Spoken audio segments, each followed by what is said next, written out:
Our first agenda item, I'd like to welcome the Ambassador Xu Dashi, and kindly address us and do a little bit introduction to the audience about Taiwanese in here in South Africa and about Chamber of Commerce as well. Please, Xu Dashi, 麻烦。 Good morning, everyone. Sorry I was late because my driver was caught in a marathon traffic in Pretoria, so he couldn't, went to my residence on time. And Kevin, don't feel bad for your dress. Smart casual is always a problem for me too, so that's why I put on my tie. Yeah. So just play safe.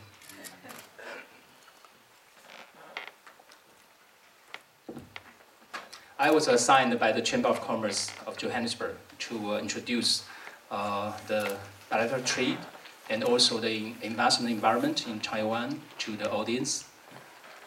Mr. Kevin Ye, President of Johannesburg Taiwanese Chamber of Commerce. Ms. Sherry Chen, former Member of Parliament. Mr. Vincent Lin, Overseas Community Affairs Commissioner of the Republic of China, Taiwan. Mr. Peter Quinn, CEO of South Africa-Israel Chamber of Commerce. Mr. Peter Moteki, President of Dobsonville Chamber of Commerce. Mr. Kimihiko Inaba, Executive Director of Japanese External Trade Organization. Mr. Tumelo Chifupa of KOBA Advisory.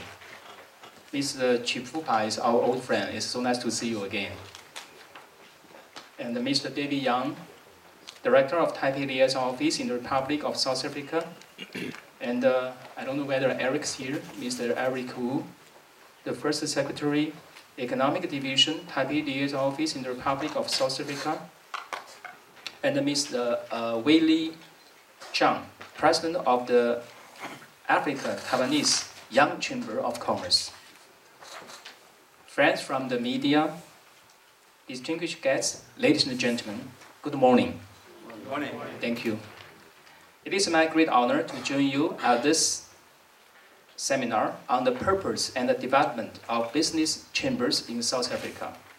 On behalf of the Taipei Liaison Office in the Republic of South Africa, which is the de facto embassy of the Republic of China, Taiwan, I would like to express my sincere appreciation to the organizer of this seminar, the Johannesburg Taiwanese Chamber of Commerce, especially President Kevin Ye. Kevin is a very young and potential businessman, and when I first met with Kevin, I tried my best to encourage Kevin to do something for the Taiwanese community here in South Africa, because I know Kevin is a very promising young man. So I hope, Kevin, you could try your best, not only in your business, but also to help the Taiwanese local community in South Africa. And I also would like to thank all the members of the Johannesburg Taiwanese Chamber of Commerce for making this event happen and for all the efforts made by them. I would like to take this opportunity to brief you on the current bilateral trade and investment situation between South Africa and Taiwan. As we all know that South Africa is the second largest economy now, is second to Nigeria, in the African continent, and also the gateway for foreign companies to enter the Southern African markets. South Africa is not only a member of the BRICS, but also enjoys preferential trade arrangements provided by the European Union and the United States, as well as a member of SACU and SADC, which have attracted many Taiwanese companies to make investments in this country. According to the informal statistics of the Department of Trade and Industry of South Africa, accumulated Taiwanese investment in South Africa is around $2 billion US. There are 800 Taiwanese companies in South Africa. Almost 400 of the companies are engaged in manufacturing and employ approximately 36,000 people, including the two Johannesburg Securities Exchange listed firms, South Ocean Electric Wire Company, and the largest computer company in South Africa, the Mastech Limited Group. The main sectors that Taiwanese have invested in include the textile and the garment, plastics, electronics, footwear, metal product, and the wood processing sectors. The other 400 companies employ 4,000 workers and are primarily engaged in the service industry. Among them, around 90 companies are involved in import and export trade, while most of the others are engaged in diamond trading, real estate, food and beverage, or small supermarket sectors. Most Taiwanese firms are located in Johannesburg, Durban, Bloemfontein, Newcastle, East London, and Cape Town.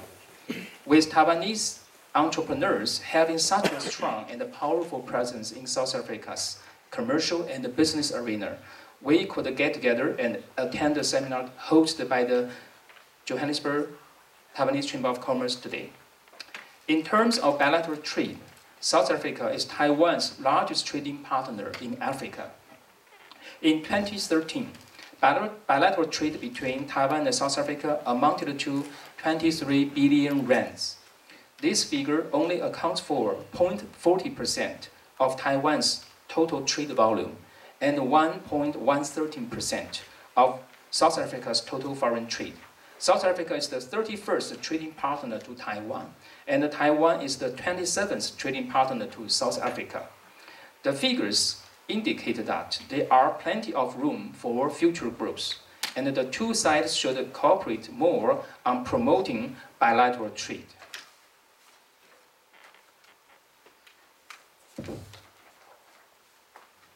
Taiwan's main exports to South Africa include machinery, computers, and other IT products, automotive parts, plastic products, and mineral fuels.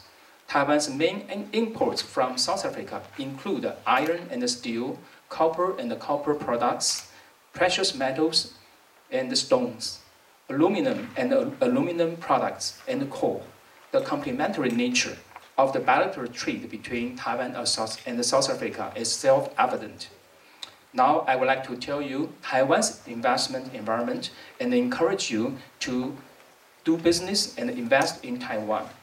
Taiwan is centrally located in the Asia Pacific, with continental America across the Pacific to the west, Japan to the north, the mainland China to the west, and the emerging markets of Association of Southeast Asian Nations, plus India to the south. Whether by sea or air, Taiwan is in an excellent position to transport goods to the Asia Pacific and the global markets. Convenient travel and transport from its world-class international airports and harbors make it possible to fly to 7 major cities along the West Pacific: Tokyo, Seoul, Beijing, Shanghai, Hong Kong, Singapore, and Sydney, in an average of just 3 hours, and to ship goods from the port of Kaohsiung to 5 major ports in the region: Manila, Singapore, Hong Kong, Shanghai, and Tokyo, in an average of only 53 hours. As the cross-trade relations have been much improved in recent years, Taiwan is advancing its position as a launching pad for multinational enterprises planning to enter mainland China and expand their presence in important global gateway and distribution center. The highly developed nature of industrial clusters has also helped Taiwan to become the world's second largest information hardware producer. Its semiconductor foundry industry and the semiconductor packaging and the testing industry to become tops in the world. Its IC design industry second in the world, and its PC products industry third. Taiwan's products are marketed worldwide. Taiwan's award-winning information and communication technology companies are making their mark in the highly competitive markets. Famous Taiwan international brands include ASUS, Acer, HTC, B-Link, and Trend Micro. Another success story which I would like to share with you today is the bicycle industry in Taiwan. In 2003, leading bicycle brands Giant and Merida recruited 18 components manufacturers to form what is known as the A-Team. These 18 members work together to produce high quality, high price, high profit bicycles that are popular in the international markets today. Investors who come to Taiwan can benefit from numerous competitive advantages and support. Taiwan features a rich culture and a hospitable living environment. A convenient transportation network provides smooth and seamless transit between the north and the south. For example, we call it the bullet train. From Taipei to Kaohsiung, it takes only about 90 minutes. In the past, it takes about 4.5 hours.